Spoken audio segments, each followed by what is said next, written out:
ಬಹಳಷ್ಟು ಮಂದಿ ಇದ್ದೆ. ನಾನು ಲಾಲ್ ಬಹದ್ದೂರ್ ಶಾಸ್ತ್ರಿನ ಒಂದ್ಸರಿ ಯಾವಾಗಲೂ ನೆನಪಿಸ್ಕೊಳ್ತೇನೆ. ಯಾಕೆಂತಂದ್ರೆ ಆಫ್ಟರ್ ಇಂಡಿಪೆಂಡೆನ್ಸ್ 40 ರೂಪಾಯಿ ಸಂಬಳ ಅವ್ರದ್ದು ಪ್ರಧಾನಿ ಆದಾಗ. ಅವ್ರ ಮನೆಗೆ ಯಾರೋ ಡೊನೇಷನ್ ಕೇಳಕ್ ಹೋದಾಗ ಹೇಳ್ತಾರೆ, ನನ್ ಬರೋದೇ ಸಂಬಳ 40 ರೂಪಾಯಿ, ನನ್ನ ಜೀವನ ಸಾಗಿಸಕ್ ಅಷ್ಟೇ ಆಗಿರೋದು ಅಂತ. ಪಾಪ ಈ ಹೆಣ್ಮಕ್ಳುಗಳು ಏನ್ ಮಾಡ್ತಾರೆ ಹೇಳಿ, ಗಂಡನ ಸಂಬಳದಲ್ಲಿ ಒಂದು 10-20 ರೂಪಾಯಿ ಉಳಿಸಿರ್ತಾರೆ, ಕಷ್ಟ ಕಾಲಕ್ಕೆ ಅದು ಬರುತ್ತೆ ಅಂತ. ಅವ್ರ ಅಕ್ಕೆ ಅವ್ರ ವೈಫ್ ಹೇಳ್ತಾರೆ, ನಾನೊಂದು 10 ರೂಪಾಯಿ ಸೇವ್ ಮಾಡಿದ್ದೇನೆ ಅಂತ, ಕೊಡ್ಬೋದು ನೀವು ಡೊನೇಷನ್ ಅಂತ. ಅದನ್ನ ಕೊಡ್ಸ್ಬಿಟ್ಟು ಮಾರನೇ ದಿವಸ ಆಫೀಸ್ಗೆ ಹೋಗಿ ಹೇಳ್ತಾರೆ, ನನ್ನ ಸಂಬಳ 40 ರೂಪಾಯಿ ಬೇಡ, ಮುಂದಿನ ತಿಂಗಳಿಂದ ನನ್ನ ಸಂಬಳ 30 ರೂಪಾಯಿ ಸಾಕು. ಆದ್ರಿಂದ ನಮಗೆ ಆಫ್ಟರ್ ಇಂಡಿಪೆಂಡೆನ್ಸ್ ಬೇಕಾಗಿದ್ದಂತ ರಾಷ್ಟ್ರ ನಾಯಕರುಗಳು ಇಂಥವ್ರು. ನಮಗೆ ಪೊಲಿಟಿಕಲ್ ಮಾಂಗರ್ಸ್ ಅಲ್ಲ. ನಾವು ಇವತ್ತು ನೋಡ್ತಾ ಇರೋದೆಲ್ಲ ಪೊಲಿಟಿಕಲ್ ಮಾಂಗರ್ಸ್. ಮಾಂಗರ್ಸ್ ಅಂದ್ರೆ ಏನಿಲ್ಲ, ಯಾವುದೇ ಮಟ್ಟದಲ್ಲೇ ಆಗಲಿ ನನ್ನ ಒಟ್ಟಲ್ಲಿ ಅಧಿಕಾರ ಇರಬೇಕು, ನನ್ನ ಹತ್ರಲ್ಲೇ ಇರಬೇಕು ಅಂತ. ಅದಲ್ಲ. ಅಂದ್ರೆ ನಮಗೆ ಬೇಕಾಗಿರೋದು ಸ್ಟೇಟ್ಸ್ಮನ್ಸ್ಗಳು. ಸ್ಟೇಟ್ಸ್ಮನ್ಸ್ಗಳು ಅಂದ್ರೆ ಯಾರು ಅಂತಂದ್ರೆ ರಾಷ್ಟ್ರ ನಾಯಕರುಗಳು. ಅದಕ್ಕೆ ನಾನು ಹೇಳಿದೆ ಲಾಲ್ ಬಹದ್ದೂರ್ ಶಾಸ್ತ್ರಿ ಅಂತವ್ರು ಬೇಕು ಅಂತ ಹೇಳಿ. ಅಂದ್ರೆ ರಾಷ್ಟ್ರ ನಾಯಕನಿಗೆ ಏನಿರಬೇಕು ಅಂತಂದ್ರೆ ಪ್ರತಿಯೊಂದು ಕ್ಷಣದಲ್ಲೂ ಅವನ ಮನಸ್ಸು ಯಾವಾಗಲೂ ರಾಷ್ಟ್ರದ ಅಭ್ಯುದಯಕ್ಕಾಗಿ ತುಳಿತಾ ಇರಬೇಕು. ನಾನು ಅಕ್ಕೆ ಹೇಳ್ತೇನೆ, ವಾಜಪೇಯಿ ಅವ್ರ ಹೆಸರು ಹೇಳ್ತೇನೆ. ಪಾಪ ಅವ್ರು ನಮ್ಗೆ ವಯಸ್ಸಾದ್ಮೇಲೆ ಪ್ರಧಾನಿ ಆಗ್ಬಿಟ್ರು. ಅವ್ರು ಮೊದಲೇ ಆಗ್ಬೇಕಿತ್ತು, ನಮ್ದು ಅಂತ ಅದು. ಕೊನೆಗೆ ವಯಸ್ಸಾದ್ಮೇಲೆ ಪ್ರಧಾನಿ ಆಗ್ಬಿಟ್ರು. ಅವ್ರ ಚಿಂತನೆಗಳು ಬಹಳಷ್ಟು ಇತ್ತು. ನಾನು ರಾತ್ರಿ 1:30 ಗಂಟೆನಲ್ಲಿ ಅವ್ರ ಭಾಷಣ ಕೇಳಿದ್ದೀನಿ. ಹಾಸನ ಹೈಕೋರ್ಟ್, ಹಾಸನದಲ್ಲಿ ಹೈಗ್ರೌಂಡ್ ಭಾಷಣ ಮಾಡಕ್ ಬಂದಿದ್ರು ಅವರು ಅಡ್ವಾನಿ ರಾತ್ರಿಯ 1:30 ಗಂಟೆಯಲ್ಲಿ. ಹಂಗಂತೇಳಿ ನಾನೇನು ಬಿಜೆಪಿ ಮನ್ಸಲ್ಲ ಅಥವಾ ಕಾಂಗ್ರೆಸ್ ಮನ್ಸಲ್ಲ ಅಥವಾ JDS ಮನ್ಸೂನು ಅಲ್ಲ. ಜಡ್ಜಿಗೆ ಯಾವಾಗ್ಲೂ ಪಾರ್ಟಿ ಇರ್ಕೂಡುದು, ಜನರ ಹಿತ ಮಾತ್ರ ಇರಬೇಕು. ಅದಿದ್ದಾಗ ಮಾತ್ರ ನಾವು ಪಾರ್ಟಿ ಏಜೆಂಟ್ ಆಗಿ ಕೆಲಸ ಮಾಡಿದ್ರೆ ನಾವ್ಯಾಕೆ ಇರ್ಬೇಕು? ನ್ಯಾಯಾಧೀಶರಾಗಿ ಹಾಕಿರ್ಬೇಕು. ಯಾವುದೇ ಪಕ್ಷದ ಸಿದ್ಧಾಂತಗಳನ್ನ ಜಡ್ಜ್ ಇಟ್ಕೋಬಾರದು. ಜನರ ಹಿತ ಒಂದೇ ಇರಬೇಕು. ಅದಕ್ಕೆ ಸ್ವಾಮಿ ವಿವೇಕಾನಂದರು ಇನ್ನೊಂದು ಮಾತನ್ನು ಹೇಳಿದ್ರು, ಹೇಳಿ ಅಂತ ಬದುಕಬೇಡ ಅಂತ ಹೇಳಿದ್ರು. ಅದಕ್ಕೆ ನಾನು ಹೇಳಿ ಯಾಕೆ ಬದುಕಿಲ್ಲ. ನನಗೊಂದು ಸಂದರ್ಭ ಬಂತು, ನನ್ನ ಹುದ್ದೆಗೇನೆ ಏನೋ ಒಂದು ಟ್ರಾನ್ಸ್ಫರ್, ಏನೋ ಒಂದು ಯಾರೋ ಜಡ್ಜಿನ ಹೆಸರು ಹೇಳ್ಬಿಟ್ಟು ನನಗೆ ಥ್ರೆಟ್ ತಂದ್ರು. ಆವಾಗ ನಾನು ಸೆಟೆದು ನಿಂತೆ. ನಾನು ಹೇಳಿ ಯಾಕೆ ಬದುಕಿಲ್ಲ. ಅವತ್ತೇ ನಾನು ರೆಡಿ ಇದ್ದೆ, ಕೆಲಸ ಬಿಟ್ಟು ಹೋಗೋಕ್ಕೂ ನಾನು ರೆಡಿ ಇದ್ದೆ. ಅದಕ್ಕೆ ನಾನು you should rise to the occasion ಅನ್ನೋ ಮಾತನ್ನು ಹೇಳಿದ್ರು ಸ್ವಾಮಿ ವಿವೇಕಾನಂದರು. ಅದಕ್ಕೆ ನಾನು ರೈಸ್ ಆಗಿದ್ದೇನೆ.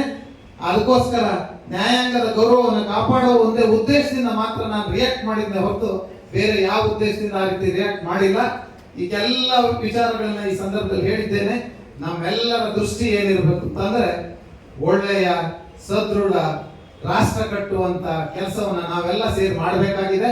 ಸದೃಢ ರಾಷ್ಟ್ರ ನಾವು ಕಟ್ಟಲಿಲ್ಲ ಅಂತಂದ್ರೆ ನಾವೇನು ನಮ್ಮ ಪೂರ್ವಿಕರು ನಮ್ಮ ಸ್ವಾತಂತ್ರ್ಯ ತಂದುಕೊಟ್ಟರು, ನಾವು ಬರೀ 75ನೇ ವರ್ಷದ ಅಮೃತ ಮಹೋತ್ಸವ ಆಚರಣೆ ಮಾಡಿರೋ ಉಪಯೋಗ ಇಲ್ಲ.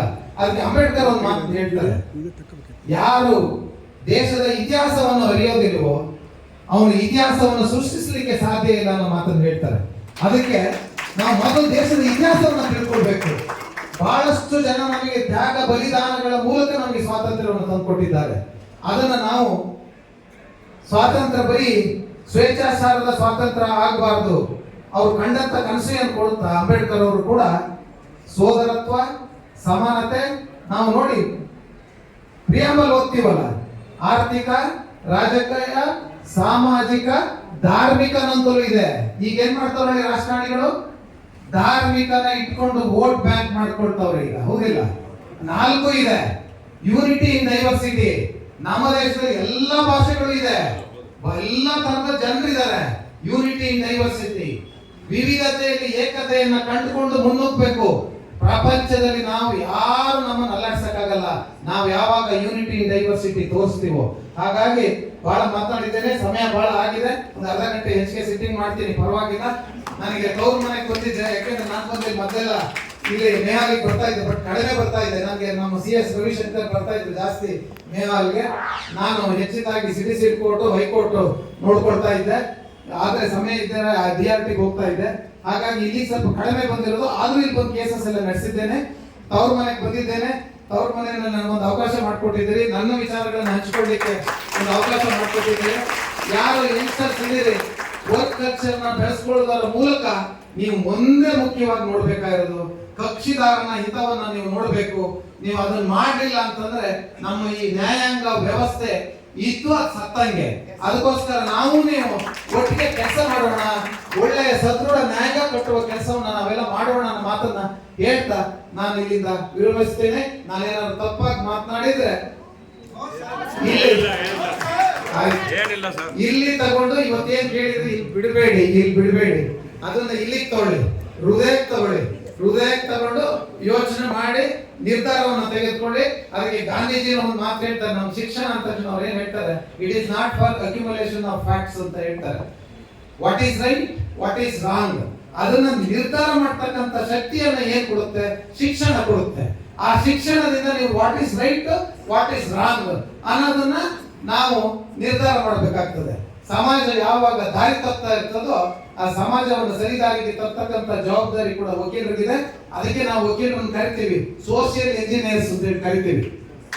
ಸಮಾಜದ ಟ್ರಾನ್ಸ್ಫಾರ್ಮೇಶನ್ ಯಾವಾಗ ಆಗ್ತದೆ ಅಂದ್ರೆ, ನೀವು ಯಾವಾಗ ಸೋಷಿಯಲ್ ಇಂಜಿನಿಯರ್ ಆಗ್ತೀರಿ, ಎಲ್ಲ ನಾಲೆಡ್ಜ್ ನಿಮ್ಗೆ ಇರಬೇಕು. ಅದಕ್ಕೆ ನೋಬೆಲ್ ಪ್ರೊಫೆಷನ್ ಅಂತ ಕರೆಯೋದು. ಡಾಕ್ಟರ್ ಆದ್ರೆ ಡಾಕ್ಟರ್ ಆ ಕಡೆ ಸೀಮಿತ ಆಗ್ಬಿಡ್ತಾರೆ, ಇಂಜಿನಿಯರ್ ಆದ್ರೆ ಇಂಜಿನಿಯರ್ ಸೀಮಿತ ಆಗ್ಬಿಡ್ತಾರೆ. ವಕೀಲರು ಟೈಲರು ಆಗ್ಬೇಕು, ಕಾರ್ಪೆಂಟ್ರು ಆಗ್ಬೇಕು, ಆಮೇಲೆ ರೈತನೂ ಆಗ್ಬೇಕು, ಕೂಲಿಕಾರನೂ ಆಗ್ಬೇಕು, ಡಾಕ್ಟ್ರು ಆಗ್ಬೇಕು, ಇಂಜಿನಿಯರು ಆಗ್ಬೇಕು.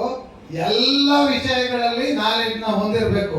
ಆಗ ಮಾತ್ರ ಈ ನೋಬೆಲ್ ಪ್ರೊಫೆಷನ್ಗೆ ಗೌರವವನ್ನ ತಂದುಕೊಡ್ಲಿಕ್ಕೆ ಸಾಧ್ಯ ಆಗ್ತದೆ ಅನ್ನೋ ಮಾತನ್ನ ಹೇಳ್ತಾ, ತಪ್ಪು ಮಾತಾಡಿದ್ರೆ ತಪ್ಪು ಕ್ಷಮಿಸಿ, ತಪ್ಪು ಮಾತಾಡಿದ್ರೆ ಒಳ್ಳೇದು ಮಾತಾಡಿದ್ರೆ ಹೃದಯಕ್ಕೆ ತಗೊಳ್ಳಿ, ಒಳ್ಳೆಯ ಕೆಲಸ ಮಾಡೋಣ, ಒಳ್ಳೆಯ ನ್ಯಾಯಾಂಗ ಕಟ್ಟೋಣ, ಸಮೃದ್ಧ ಸದೃಢ ದೇಶ ಕಟ್ಟುವ ಜವಾಬ್ದಾರಿ ನಮ್ಮೆಲ್ಲರ ಮೇಲೆ ಇದೆ ಅನ್ನೋ ಮಾತನ್ನ ಹೇಳ್ತಾ ನನ್ನ ಎರಡು ಮಾತುಗಳನ್ನು ಮುಗಿಸ್ತೇನೆ. ಜೈ ಹಿಂದ್, ಜೈ ಕರ್ನಾಟಕ.